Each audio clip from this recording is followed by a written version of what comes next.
this is a piece of short fiction, and it's a story based in Sri Lanka. It's called The Interview. The villa stood at the end of a shabby street, where along the street's sides, crooked houses propped up like overgrown grass. The street was usually quiet, but there were times when it wasn't, like when the boys played cricket in the evenings. Even then, if not for the times the trees creeping through the houses made strange busy sounds, the boys said they heard even the sneakiest tap of the ball against the wicket.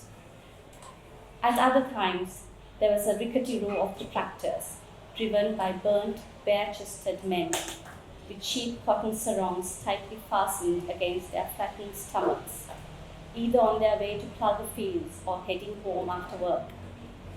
And most times, when the sun set and the streets turned quiet and dim lights dangled off crooked roofs, these men set aside their tractors to play cards or enjoy some strong arak. It was the same stuff they did at the villa, like playing cards and sipping arak under dim light. Of the row of houses along the street, it was Sagarika's that was closest to the villa. When word first got around about the villa being built, the street people wondered in awe what that meant. Sagarika's first question was if there would be jobs. "I'm good at cleaning," is what she told the official-looking man from the villa, who walked up and down the street one day as if studying the mud patterns. Yes, there will be some jobs, the man had told her. Years after the war had ended, tourism in the north-central part of Sri Lanka was booming. And why wouldn't it? The town stood quietly not too far from centuries-old architecture, wildlife, and a once thriving, prosperous irrigation network. Sagarika and the other villagers had only been able to get slight peeks into the construction of villas since then. Some of the street's men got jobs as construction workers and as painters, and they all had stories to tell, some of which Sagarika found strange. The villa was a set of mud huts with thatched roofs, but the straw of the roof was neatly placed and picturesquely propped, unlike in the street houses. The rooms smelt minty, and mosquito nets dangled over plump beds. Even the grass seemed greener on the side of the villa.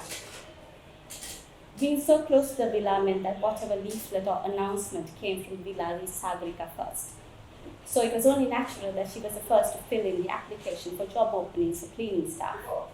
The application wasn't hard. There were the basic questions like name, age, gender, address, and occupation. For the last, Sagarika proudly wrote widow. Then there were a few specific questions about experience in the tourism industry, how many years, and the work done. It wasn't necessary to fill in this part of the application, the other official-looking man who came to hand out the applications had said. Just the first part was enough. They'll all have a chance to say more at the interview at the villa. Sagarika was surprised. The interview, that was about a month ago. They were later informed about when the interviews would take place, and the day came by faster than she had expected. Sagarika was already 45, with a dead husband and 2 children, a son 12 and daughter 14. She became a servant at 16, working in a house in Colombo. But the madam and sir were kind to her, so she didn't mind. She left the job when she was 20 and married Gunasekara. He was like the other tractor men, working in the fields and playing cards and drinking arak. He died 2 years ago. When Sagarika told people she was a widow, they usually asked if her husband died in the war. After all, they lived so close to the northern conflict zone, where the war rumbled on for nearly 3 decades. Killings were rampant and people joined the army. "No, he just drank too much," was her response. The reason didn't seem weighty enough. The interviews were to take place at 4:30 in the afternoon of the next day. Sagarika had made some notes about her work in the city hotel and her work cleaning homes. Some other women from the street were also informed about the interviews, but each one had a different thing to say. Some said it wouldn't be too hard. We will all be selected. They want a lot of people. An older woman told them, "Wear your best sari," and Sagarika nodded. Then there were a couple of younger ones who thought it was necessary to prepare a speech about their previous work, especially in hotels, and how they would balance their work and family life. Again, Sagarika nodded. When her eldest had turned 5, Sagarika had gone to work in the Middle East, first in Kuwait and then in Lebanon, where she worked in a small hotel. She thought of telling them about this job at the interview. People told her she was lucky that she came back in one piece. Not everyone knew of the horror stories. Sagarika had heard some.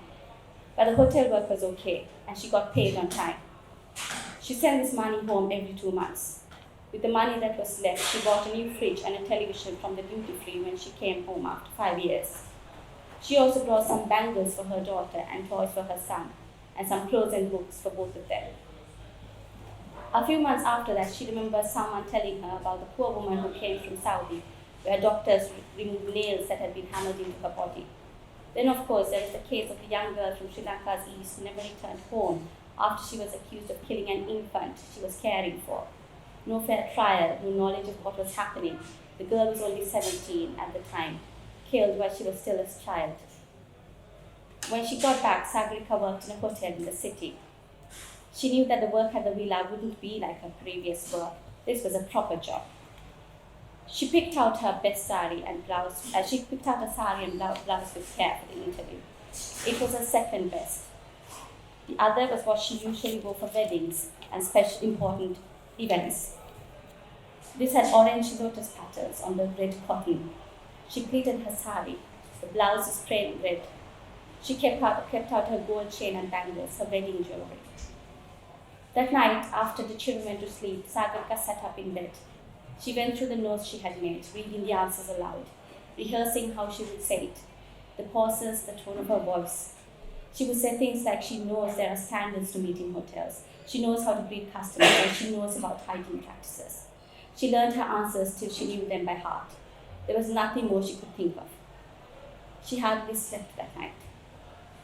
The next morning, Sagarika left plenty of time to dress for the interview.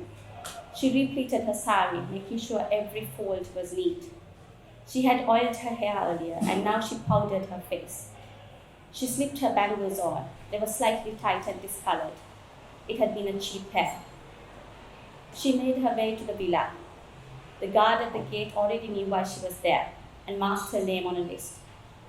She was led along a narrow path where mud had stood on either side, not so different from those she had seen and lived in all her life. It was just that these were a neater type of mud. At the end of the path, she was led to an open space. Soon a crowd emerged, men and women, including those from her village. The space was filled with nervous whispers. Sagarika wondered how they would be called in and how long she would have to wait for her turn to be interviewed. An official-looking man appeared with dark glasses on his head. It was a different man from the one who had handed over the application forms. The men and women stood up straight. Sagarika caressed the pleats of a sari. Her toes wobbled slightly. She glanced slyly at the women around her to gather their reactions. On her left, a woman nibbled at her fingernails, and on her right, another kept turning her bangles, gold like Sagarika's. The man welcomed and thanked everyone. He spoke for about 5 minutes, reading out duties expected of the cleaning staff. Then he welcomed and thanked everyone again and left. The crowd fell silent. Minutes later, another official man and woman appeared, reading out names from a list. Sagarika's name was on the list that the woman read out. Once all the names had been read, she joined the group of women crowding around the official-looking woman. The woman explained to the group that she would be their manager and that they would work under her, starting next Monday at 9 o'clock in the morning. A uniform and training would be provided during the first week. For the moment, there were only some forms to fill in. They could take the forms home, fill them in, and bring them the following week. Then the official-looking man and woman went. Slowly, the crowd started leaving too, and the bus died away. Stepping out, clutching her form, Sagarika let her rehearsed answers play in her head. As she made her way back, the fold of her sari danced slightly in the quick breeze that swept against her face. She looked up. The thatched roof didn't make a sound. The sun was beginning to set.